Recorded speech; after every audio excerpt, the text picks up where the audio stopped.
Hello everyone, आज है 5 मई और आज इस वीडियो में हम बात करने जा रहे हैं एनसीसी के बारे में। देखिए, कंस्ट्रक्शन और इंजीनियरिंग से जुड़ा हुआ ये सेक्टर है और काफ़ी रेप्यूटेड कंपनी है ये एनसीसी। लेकिन उसके बावजूद शहर में गिरावट है क्योंकि लॉकडाउन चल रहा है और लॉकडाउन के चलते सारी की सारी साइट्स बंद पड़ी हुई है और कामकाज जो है वो ठप पड़ा हुआ है। और कब शुरू होगा ये कहना अभी बहुत ज़्यादा मुश्किल है। तो इस वीडियो में हम बात करेंगे कि जब एनसीसी का शेयर 23 रुपए के ऊपर ट्रेड कर रहा है तो क्या खरीदारी करनी यहाँ पर सही डिसीजन रहेगा कि नहीं। तो देखिए, वीडियो को शुरू करें उससे पहले अगर आपने अभी तक चैनल को सब्सक्राइब नहीं किया है तो प्लीज अभी इसे सब्सक्राइब कर लीजिए, क्योंकि आगे भी बहुत सारे वीडियोस हैं जो आपको काफी ज्यादा हेल्प करेंगे। तो चलिए शुरू करते हैं। तो जैसे कि आप देख सकते हैं कि 23 रुपए के ऊपर ये शेयर ट्रेड कर रहा है और एक गिरावट यहाँ पर जरूर आई है। एक तेजी आई थी लेकिन अब गिरावट भी है। पिछले एक महीने में आप देखेंगे शेयर में तकरीबन तकरीबन 39% का ग्रोथ है। 16 रुपए तक ये शेयर टूट गया था, एक बड़ी रैली आई, 28 रुपए तक शेयर पहुंच गया।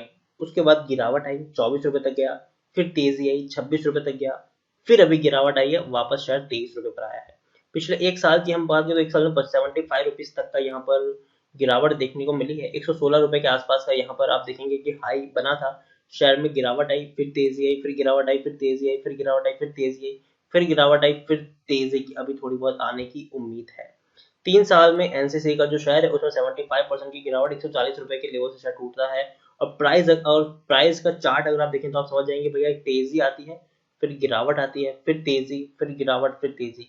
तो तेजी के बाद गिरावट और गिरावट के बाद तेजी देखने को मिल रही है। 10 साल की बात करेंगे तो 10 साल में 80% की गिरावट है। इस बीच आप देखिए एक बहुत बड़ी गिरावट भी आ चुकी है। ठीक है, 2013 में शेयर 12 रुपए के आसपास ट्रेड कर रहा था, लेकिन बाद में ऐसी रैली आई कि शेयर 100 रुपए तक पहुंच गया।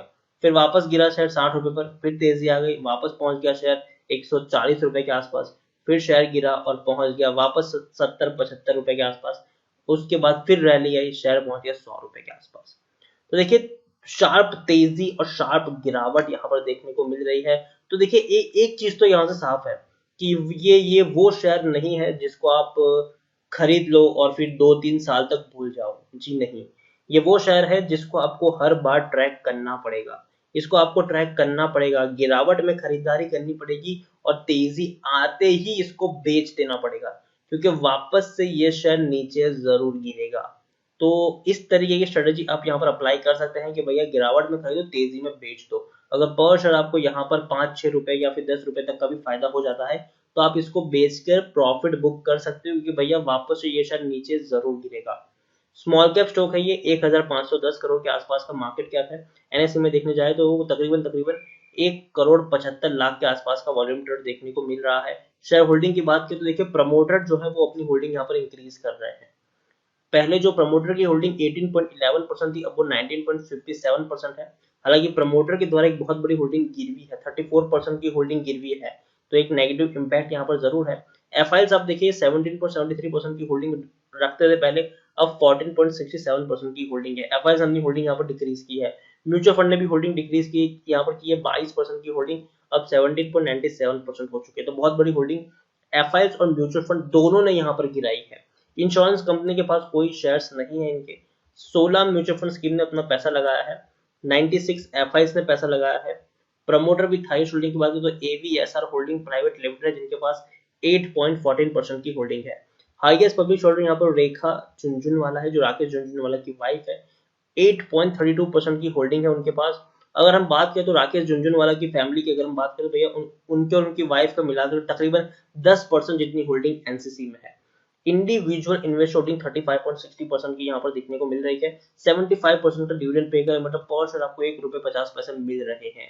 एनसीसी की ये वेबसाइट के ऊपर मैं आपको यहाँ पर ले आया हूँ। तो देखिए, काफी सारे प्रोजेक्ट्स इनके चलते हैं, चाहे वो बिल्डिंग एंड हाउसिंग के हो, चाहे वो रोड्स के हो, चाहे वो इलेक्ट्रिकल्स के हो, चाहे वो वाटर एंड एनवायरमेंटल के हो, चाहे वो इरिगेशन के हो, चाहे वो रेलवे के हो, चाहे इंडस्ट्रियल, या चाहे पावर, मेटल, माइनिंग, कहीं के भी हो।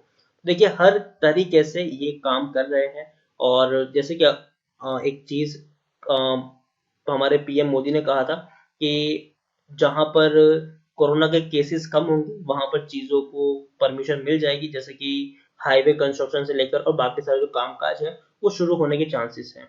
और उसके चलते शहर में तेजी भी आई थी, लेकिन अब धीरे धीरे गिरावट आती हुई हमें दिखाई दे रही है। एनसीसी के बारे में बात करें तो भैया टेक्निकल रेटिंग अभी कुछ खास अच्छी इनकी नहीं है।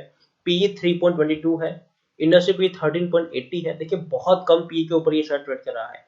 बुक वैल्यू 78 है, प्राइस टू बुक वैल्यू 0.30 है, ईपीएस 7.31 है और डिलीवरी तकरीबन 20 के आसपास देखने को मिल रही है। According to Moneycontrol user 90% लोग खरीदने की सलाह दे रहे हैं, 7% लोग बेचने की सलाह दे रहे हैं, 3% लोग यहाँ पर होल्ड करने की सलाह दे रहे हैं। 3% यहाँ पर होल्ड करने की सलाह दे रहे हैं। यहाँ पर हम अगर बात करने जाए इनकी बैलेंस शीट की तो तकरीबन 1736 करोड़ का इनके ऊपर कर्जा है। जरूर कर्जा बड़ा है लेकिन कंपनी जो प्रॉफिट भी कर रही है वो भी काफी थोड़ा डिसेंट प्रॉफिट है। 110 करोड़ का मुनाफा इन्होंने दिसंबर क्वार्टर में कमाया था, सितंबर में 80 करोड़ का प्रॉफिट था, जून में 80 करोड़ का प्रॉफिट था, मार्च में 175 करोड़ का प्रॉफिट था और दिसंबर में 160 करोड़ का प्रॉफिट था। तो हालांकि एटलीस्ट 100 करोड़ का मुनाफा पिछले 3 क्वार्टर से कंपनी कर रही है, उससे पहले तो भैया काफी ज्यादा 150 करोड़ से भी ज्यादा के प्रॉफिट्स कर चुकी थी ये कंपनी। तो सबसे बड़ा सवाल कि भैया क्या करना चाहिए, खरीदारी करे या नहीं। तो देखिए जिन्होंने खरीदा है और जो लोग लॉस में हैं उनको मैं कहूंगा कि आप चाहे तो और आप में पेशेंस है कि भैया आप और 6 महीना इसमें पैसा होल्ड करके बैठ सकते हैं तो जरूर आप इसमें होल्ड कर सकते हैं। पैनिक में आपको बेचने की जरूरत नहीं क्योंकि आप लॉस में हो तो लॉस बुक करके निकलने का कोई फायदा नहीं है। लेकिन जिन्होंने शेयर नहीं खरीदा है, ठीक है, जिन्होंने नहीं खरीदा है और फ्रेश बाइंग करना चाहते हैं उनको मैं कहूंगा कि देखो एनसीसी का शेयर एक हाईली रिस्की शेयर है, ठीक है। पहली चीज ये आपको यहाँ पर समझनी होगी। अगर चल गया तो बहुत बड़ी रैली आपको यहाँ पर देखने को मिलेगी, जैसे कि 16 रुपए से उठकर सीधा शेयर 28 रुपए तक चला गया था। अगर चल गया तो एक बहुत बड़ी रैली यहाँ पर जरूर आएगी, लेकिन नहीं चला तो जिस तरीके से इससे पहले हमें गिरावट भी देखने को मिल जा चुकी है, देखिए यहाँ पर देखिए, तो वैसा भी हाल हो सकता है। लेकिन तेजी आएगी तो एक बड़ी रैली भी यहाँ पर आएगी। तो यहाँ पर मैं ये शेयर को, ये वो कंपनी नहीं है जिस पर आप लॉन्ग टर्म का दाव खेल सके। लॉन्ग टर्म का मतलब कि भैया आपने आज खरीद लिया अब 2 साल तक आप भूल जाओ, वो वाला हाल इसमें नहीं चलता। इसमें आपको कंपनी को रेगुलर ट्रैक करना पड़ेगा कि भैया क्या चल रहा है, कैसे नतीजे आए हैं, किस तरीके का वैल्यूएशन है, अगर प्रॉफिट बुक कर सकते हैं तो करना चाहिए कि नहीं करना चाहिए, वो सब सारी चीजें आपको जाननी पड़ेगी यहाँ पर, ठीक है। ये आप खरीदने के बाद भूल जाओ ऐसा शेयर ये बिल्कुल भी नहीं है। यहाँ पर आपको यही चीज करनी पड़ेगी, गिरावट में खरीदो, पैसा प्रॉफिट हो जाए तो बेच के निकल लो क्योंकि शेयर वापस नीचे जरूर आएगा। तो ये चीज यहाँ पर होती है। अगर आपको पर शेयर, अगर आपने खरीदारी की है, आपको पर शेयर मानिए कि 5 रुपए का भी फायदा हो जाता है तो आप बेचकर अपना प्रॉफिट बुक कर सकते हैं। आप इसको बेचकर अपना प्रॉफिट बुक कर सकते हैं क्योंकि शेयर वापस से नीचे जरूर आएगा। और तो और जिनको फ्रेश बाइंग करनी है उनको मैं यही कहूंगा कि 23 रुपए 50 पैसे के आसपास शेयर अभी ट्रेड कर रहा है। अगर आप बाइंग करना चाहते हैं तो थोड़ा सा वेट करें, मुझे लगता है कि 22 रुपए तक ये शेयर जा सकता है, तो वो एक लेवल आपके लिए सही होगा बाइंग करने के लिए। लेकिन 22 रुपए पर भी मैं आपको ये नहीं कह रहा हूँ कि आप एक साथ सारे के सारे शेयर खरीदिए। अगेन मैंने हर बार अपने हर वीडियो में कहा है कि ये वो अभी कोरोना के चलते सारी की सारी जो सिचुएशन है वो काफी अनप्रिडिक्टेबल है। कितने केसेस और बढ़ेंगे, कहाँ क्या होगा, वो कहना अभी से बहुत ज्यादा मुश्किल है। तो आप क्या कर सकते हो, 22 रुपए, अगर मानिए कि आपको यहाँ पर 100 शेयर खरीदने हैं एनसीसी के, तो 22 रुपए के लेवल पर आप 25 शेयर खरीदे, फिर वेट करें। अगर शेयर 20 रुपए तक जाता है तो और 25 शेयर खरीद लीजिए, फिर वेट करें। अगर शेयर 18 या 17 रुपए तक जाता है तो और 25 शेयर खरीदे, फिर वेट करें। अगर शेयर 15 तक जाता है तो और 25 शेयर खरीदे। तो इस तरीके से आप यहाँ पर पोजीशन ले सकते हैं और कम से कम यहाँ पर 6-7 या 6 महीने या फिर 1 साल के होराइजन में मुझे लगता है कि शेयर एक अच्छा रिटर्न आपको यहाँ पर जरूर दे सकता है। लेकिन अगेन जैसे कि मैंने कहा कि अगर उससे पहले अगर शेयर में आपको प्रॉफिट हो जाता है, अगर मान लें कि आपने शेयर 20 रुपए में खरीदा है और बहुत ही कम वक्त में, महीने में 2 महीने में अगर शेयर 25 या 27 रुपए तक निकल जाता है तो आप चाहे तो अपना प्रॉफिट बुक कर सकते हैं for being a safe side. एक सेफ साइड में रहने के लिए आप अपना प्रॉफिट बुक करके निकल सकते हैं, फिर आप वेट करें क्योंकि शेयर वापस थोड़ा नीचे जरूर जाएगा, ऐसा मुझे लगता है यहाँ पर, ठीक है। तो शेयर आपको इसी तरीके से ट्रेड होता हुआ दिखेगा। पिछले 1 महीने का अगर आप देखें 16 रुपए के ऊपर था, 28 रुपए पर आया है, तो वापस गिरकर ये 23-22 रुपए तक जाएगा, फिर वापस आएगा 28-29 रुपए के ऊपर, फिर वापस जाएगा 23-24 पर, फिर वापस आएगा 30-32-34 पर, फिर वापस जाएगा 27-30 रुपए के ऊपर, फिर ऊपर जाएगा 40-45 के ऊपर। तो देखिए ये सिचुएशन यहाँ पर हो सकती है आने वाले दिनों में। अगर लॉकडाउन हटता है, कोरोना वायरस कम की जो केसेस है वो कम होते हैं, तो ये सिचुएशन हो सकती है। लेकिन कोरोना के केसेस मान लो कि बढ़ते गए बढ़ते गए बढ़ते गए और लॉकडाउन हटने का नाम नहीं ले रहा है, तो 23 रुपए का शायद 15 रुपए तक भी जा सकता है। यहाँ पर मैं आपको डरा नहीं रहा हूँ, लेकिन अगर सिचुएशन बुरी रही तो कंस्ट्रक्शन से जुड़ी हुई ये कंपनी है, तो वहां पर आप समझ सकते हो कि क्या हालत हो सकती है।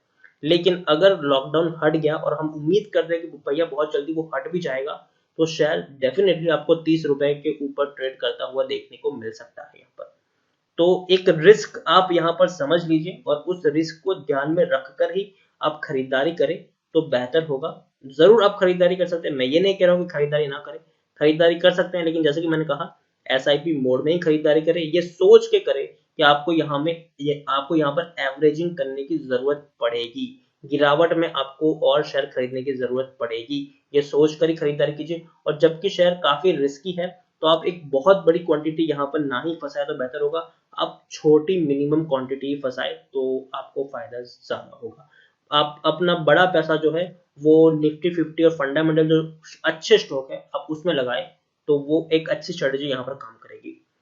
तो इसी के साथ वीडियो को एंड करूंगा। अगर आपको वीडियो पसंद आया तो प्लीज लाइक करो, शेयर करो, चैनल को पहली बार तो प्लीज सब्सक्राइब करें, और एनसीसी के बारे में आपका क्या कहना है वो भी आप मुझे कमेंट में लिखकर बता सकते हैं। Thank you.